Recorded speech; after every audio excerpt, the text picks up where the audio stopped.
Graça e paz, pessoal, da parte do Senhor e Salvador Yeshua. Mais um vídeo maravilhoso.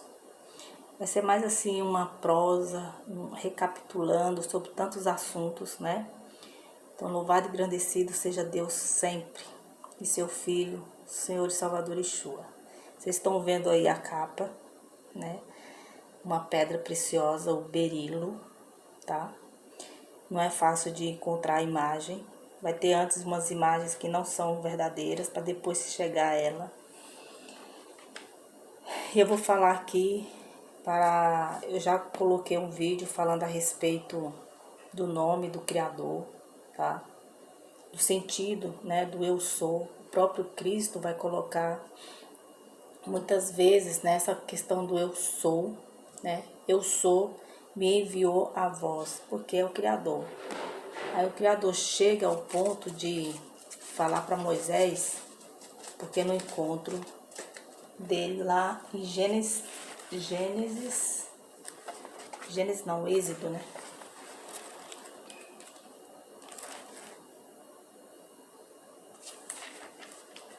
Êxodo, deixa eu ver aqui. Êxodo 3, versos 14, o Senhor vai dizer: Disse Deus a Moisés, eu sou o que sou. É isto que você dirá aos israelitas: eu sou, me enviou a vocês. Porque tinha preocupação de Moisés quando ele chegasse lá no povo, né, no Egito. E aí, o Senhor quer que eu vá, mas o pessoal vai perguntar: quem é? Que Deus é esse, né? Então o Senhor coloca assim: eu sou o que sou. E o que como eu disse, já coloquei um vídeo falando detalhadamente. Eu não tô com a Bíblia que diz tudo, tá? Mas é preciso falar um pouquinho do significado do eu sou, tá? Esse nome, na verdade, vai dizer Ira, Hasher, Eier, que deriva do verbo ser em hebraico. É sugerido pelos intérpretes, entre outros sentidos, consideram que eu sou, que é o que eu falei para vocês, pode parecer confuso, gente, porque é difícil de pronunciar. Mas a soletra é: o primeiro nome é YH, o segundo ASHER, o terceiro EHYEH. Já coloquei um vídeo aí explicando. Então, representa para os filósofos de Atenas e para os hebreus no Sinai.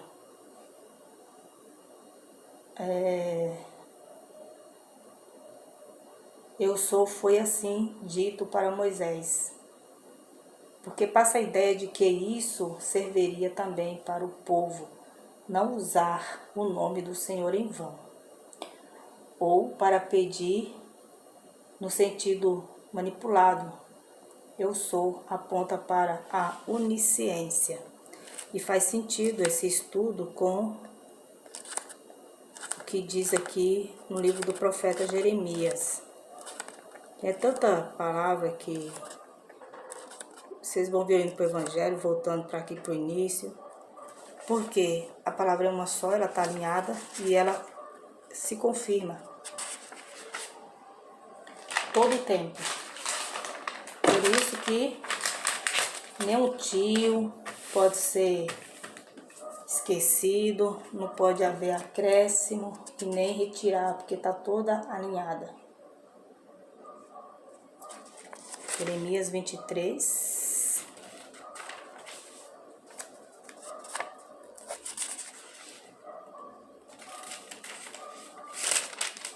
A partir do verso 25. Vai dizer: ouvi o que dizem os profetas, que profetizam mentiras em meu nome, dizendo: tive um sonho.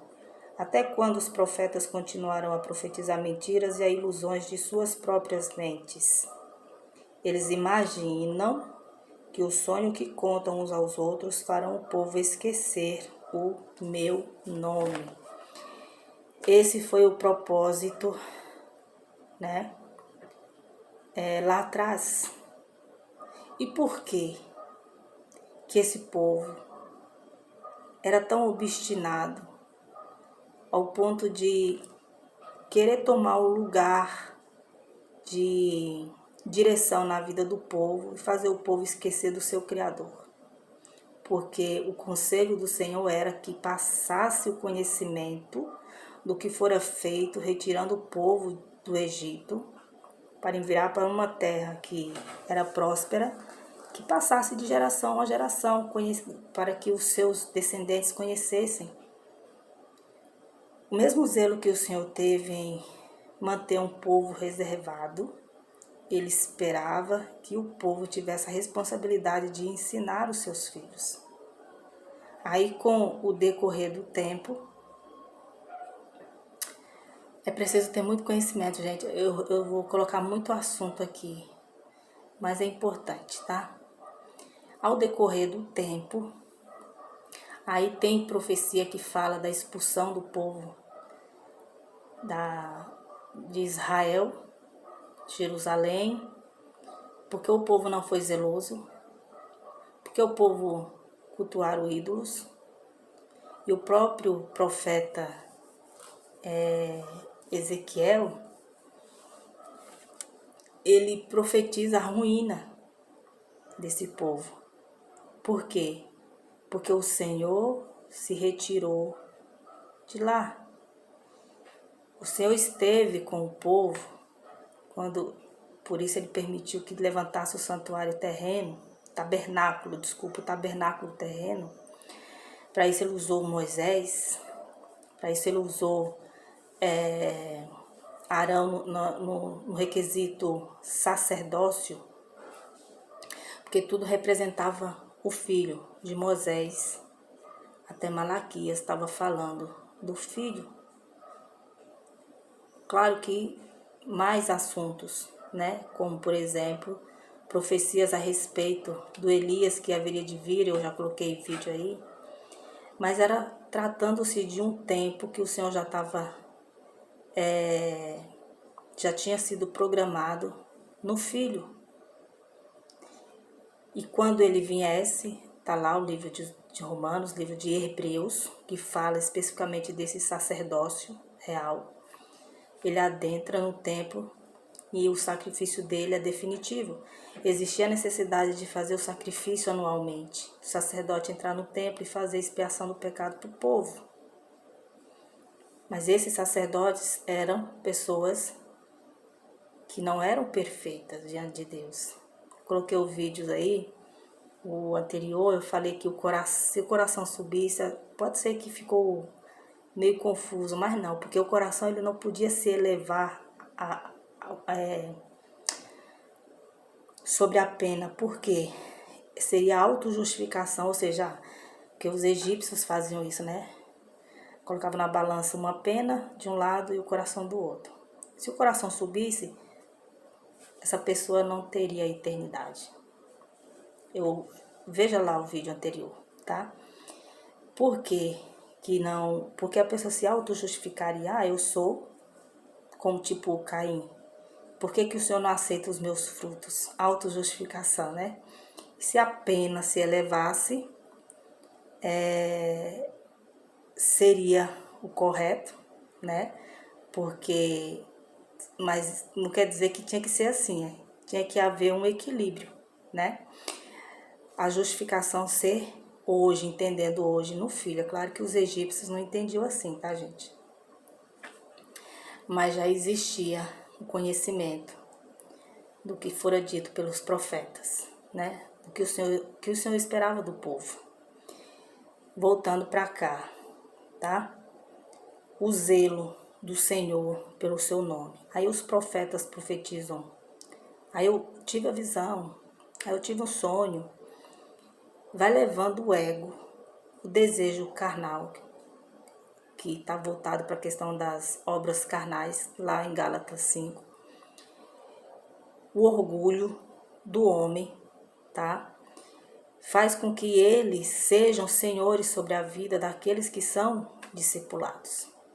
E aí tudo que eles disserem, visão, sonho, as pessoas vão ter como algo aqui, vão dar crédito. E aí? Onde que está o foco para saber o nome do seu Criador? O nome do Filho?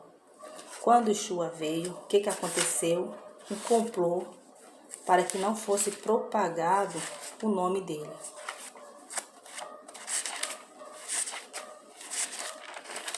Porque assim, as pessoas de geração a geração, ficariam perdidos. Aqui em Atos 4, versos 12 diz, todavia, a fala dos sacerdotes, tá? Todavia, para impedir que isso se espalhe ainda mais no meio do povo, precisamos adverti-los de que não falem com mais ninguém sobre esse nome. E qual era o medo? Porque aqui tá bem claro, né? Isso aqui, gente, foi depois dele ressuscitar, tá? E os soldados tiveram que mentir. Mas a mentira não durou, porque o Senhor não permitiu, né? O propósito do Senhor é o que vale. Vou aqui para João 6.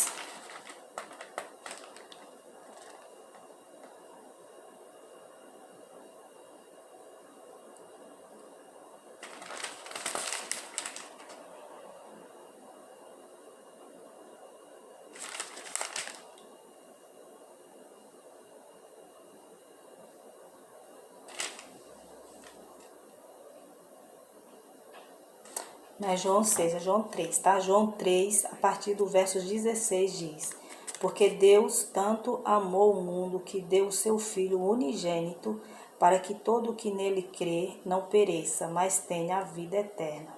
Pois Deus enviou o seu Filho ao mundo não para condenar o mundo, mas para que esse fosse salvo por meio dele. Quem nele crê não é condenado, mas quem não crê já está condenado por não crer no nome do Filho unigênito de Deus. Então, a preocupação dos sacerdotes lá, liga aqui a João 3, a importância do nome. Ah, Graça, mas será que por eu falar Jesus, Messias, Cristo, eu não serei salvo? O Senhor, Ele tem as suas medidas exatas. O mundo, né, da parte das Américas, chama Jesus. Já o povo lá da parte ocidental já chama de acordo com a linguagem deles, né? É Yeshua, mas é Yeshua, né? Já tem até um filme aí que eu assisti ontem, que fala sobre a ressurreição. Na capa tá um soldado sentado assim no cavalo, muito interessante, eles falam Yeshua. Nome não pode ser mudado. O que houve, eu já falei bastante disso, foi uma transliteração do hebraico arcaico antigo, né, o aramaico pro hebraico, depois o grego. Então imagina tantas traduções, e para chegar aqui nas Américas adaptou o nome para nossa língua, que foi um erro grave. Porém, são 5 letras e a gente tem que se atentar a isso. Jesus. E Yeshua já vai além, seguindo, é claro, né? Depois que faz a tradução, isso não chega ao caso. Mas Jesus e Yeshua são 5 letras. E o mais interessante é que no hebraico, tanto antigo como moderno, não existe a letra J e nem vogais. Então, o Y foi substituído pelo J, que já é um erro grave. Então, o sentido desse nome, que não é o que eu quero entrar aqui, mas você, sendo curioso, você já vai lá e busca. Já vai mudar o sentido. E não pode mudar o sentido do nome. Se você for fazer uma pesquisa aí, o que significa o seu nome? Você vai lá e você vai se deparar com o significado. Então é preciso se atentar a esses detalhes da importância do nome, porque o nome traz conhecimento histórico, tá? Entendendo que essa época era a época mosaica, muita coisa foi registrada em mosaicos, que hoje também, com uma observação e busca, existem muitos documentários aí, só vai confirmar o que eu estou colocando aqui para vocês, o nome verdadeiro do Salvador, tá? Cabe a Deus julgar, né? Porque é importante que se fale o nome com reverência, com temor. Em relação ao Criador, pode ser que houve aí uma preocupação, eu creio que foi permissão dele, porque imagina, né? Hoje as pessoas falam Deus, Deus, como se estivesse falando uma palavra, embora seja um título, mas sem temor algum. Como se fosse um ditado, uma fala comum, sem temor, né? Então, é preciso temor. E o conhecimento, quando a gente se aprofunda, vai nos ensinando a ser temorosos. Então, continuar aqui no ponto Yeshua. O nome do Senhor, como eu li, tem um significado, né? Eu existo. Fala da onisciência dele, o que não falta são atributos, né? Que o Senhor é eterno, ele é soberano, ele é criador, ele é único, né? Dentre todas as seus atributos, ele é o único Deus. Não existem outros deuses que se qualificam ou que tem algum atributo que é do Criador. E o Filho, né? Porque o Filho veio com autorização do Pai e com poder e autoridade dado ao Criador a ele. Então, como entender o que é falado, né, a respeito dele? Vou ler aqui Salmo 53, que não dá, gente, para ler tudo, não. É só para dar aí um despertar na curiosidade de vocês. Tô falando baixo porque eu tô meio rouca. Salmos 53, como eu disse, volto a dizer, de Moisés a Malaquias, está falando dele, porque ele falou aos homens no caminho de Emaús. Está escrito lá se não me engano, em Marcos 22, ou é Lucas 22, que ele coloca isso, né? Que tudo que fora dito de Moisés para cá testificava dele. Salmo 53.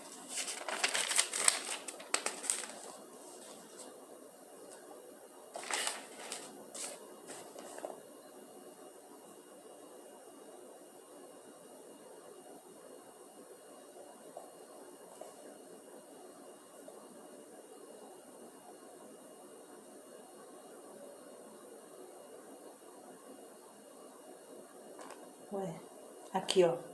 Verso 6. Se de Sião viesse a salvação para Israel, quando Deus restaurar o seu povo, Jacó exultará, Israel se regozijará. E nós sabemos que veio, né? Louvado seja o Senhor, a salvação. Então, se você for buscar com muito zelo, paciência, você vai ver que o significado do nome Yeshua é a salvação, tá? Claro que vai ter mais mensagens aqui, principalmente em Salmos, mas não dá para ler tudo, tá bom?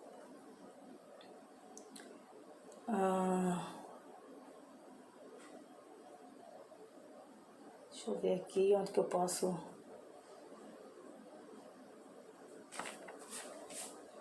explorar mais um pouquinho. Salmos 36. Será que eu tô em Salmos? Vamos aí, até onde cair, né? Falando. Salmos 36, versos 9.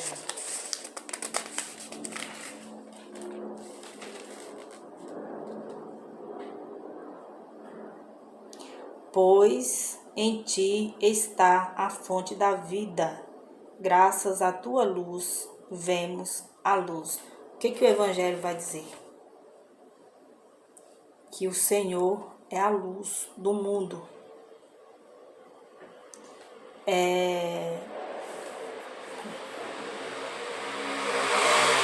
Que Ele é a fonte da vida. Ele fala lá para a mulher samaritana que se ela soubesse quem era ele, né? Ele daria a água que jorra da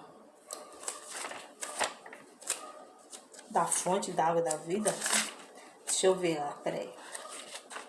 Bem interessante o diálogo dele com a mulher samaritana. Também já coloquei um vídeo aí que fala desse encontro extraordinário. O João, né? João 4.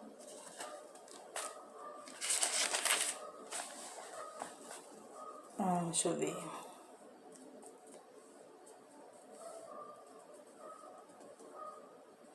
Aqui no versos 13, Jesus respondeu: quem beber desta água terá sede outra vez, mas quem beber da água que eu lhe der nunca mais terá sede. Ao contrário, a água que eu lhe der se tornará nele uma fonte de água a jorrar para a vida eterna. Então, fonte de água viva para a vida eterna. Tá tudo ligado, gente. Tá tudo alinhado. Então, quais são os atributos do nosso Senhor e Salvador Yeshua?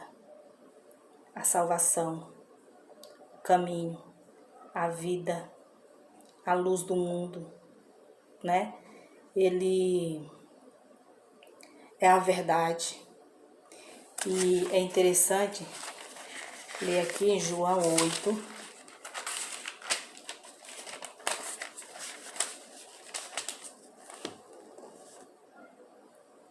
João 8.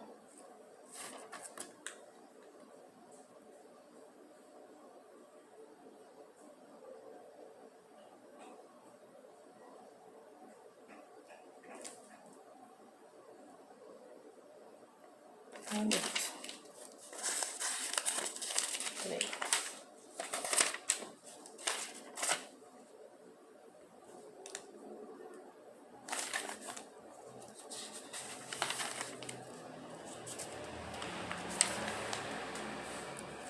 Vou por aqui, peraí.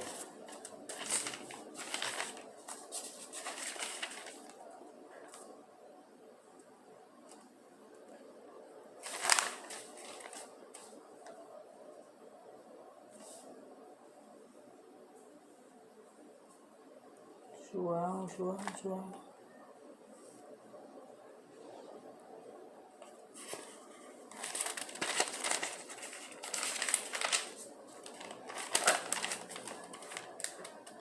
Letra miudinha.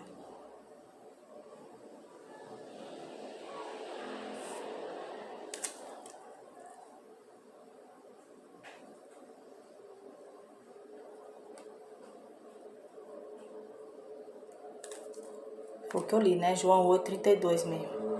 E conhecerão a verdade, e a verdade os libertará.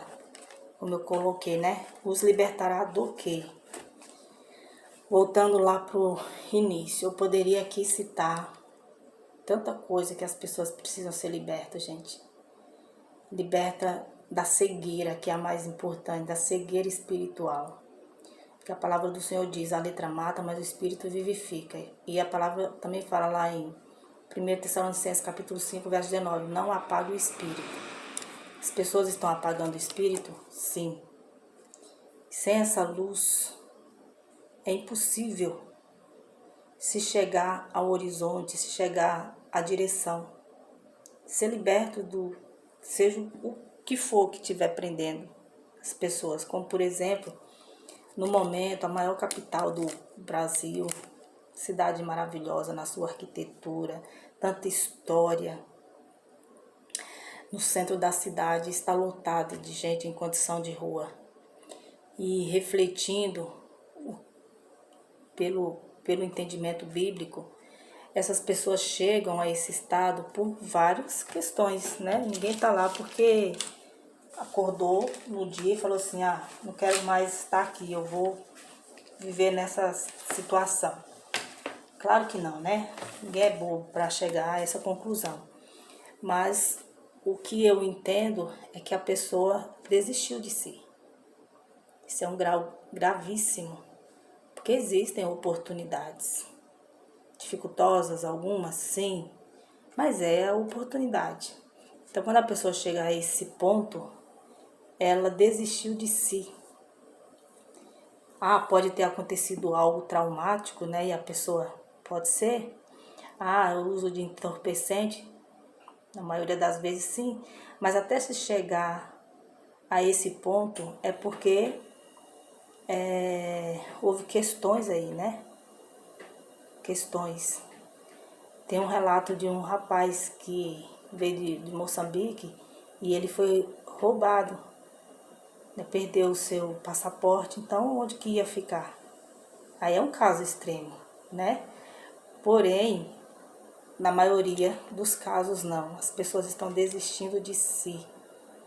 E esse é um caso gravíssimo, porque quando a pessoa desiste de si, muitas das vezes abre mão das oportunidades, muitas das vezes fica, e não só para quem está em condição de rua, às vezes as pessoas estão dentro de um teto, isolado, não querendo se socializar, depressivos, que é uma doença, né? A pessoa se isola do mundo, então a pessoa acaba aqui desistindo de si, questões psicológicas, né, que vem aí.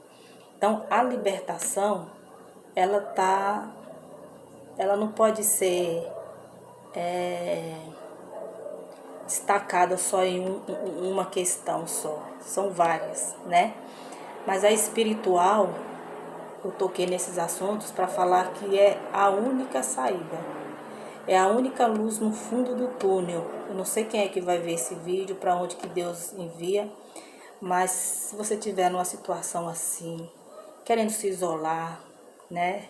Ou passou por alguma perda, umas dificuldades, seja qual for, quem sou eu aqui para dizer que não sofra, né?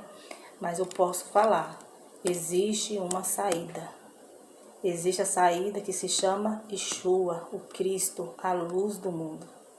Só Ele pode nos reerguer, só Ele pode nos sustentar, só Ele pode nos guiar, nos dar orientação, né? Parece que é algo difícil porque trata-se de um esforço de conhecimento daquilo que não se vê, né?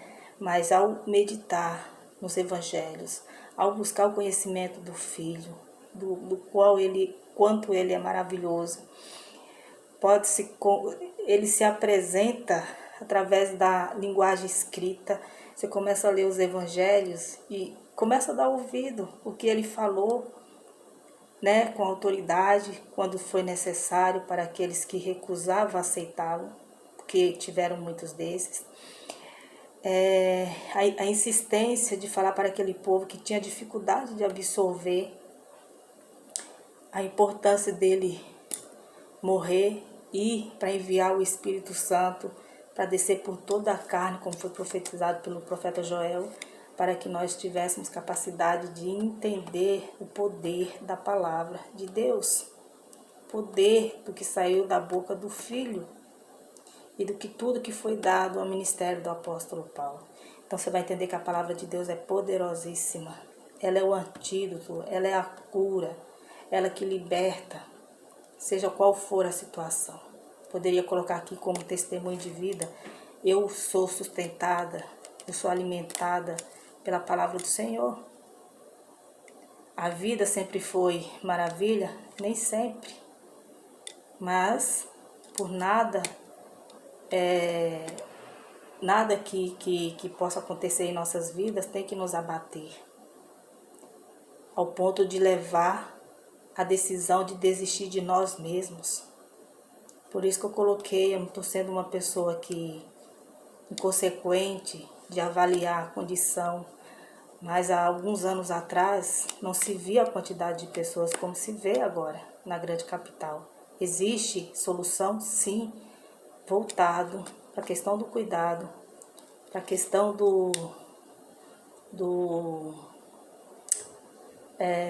da autoajuda espiritual, aconselhamentos, para que essas pessoas encontrem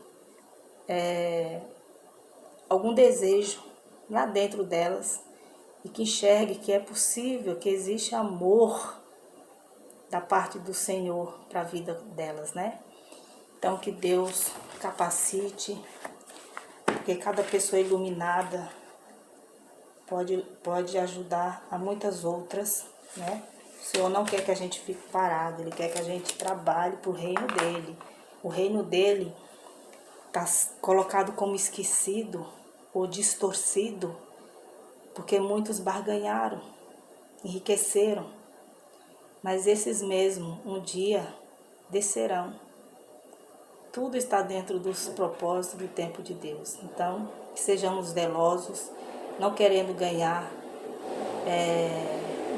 nada em troca que não seja a satisfação de ver as pessoas recebendo a mensagem e sendo agraciadas, né? Alimentadas, seus lares edificados, sua vida edificada. Olha que maravilha, tem prêmio melhor que esse? Para mim não tem, né? Então espero que assim seja também sobre a vida de vocês.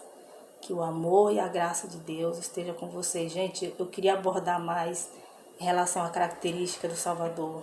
É só ler Apocalipse, onde que ele se apresenta às 7 igrejas.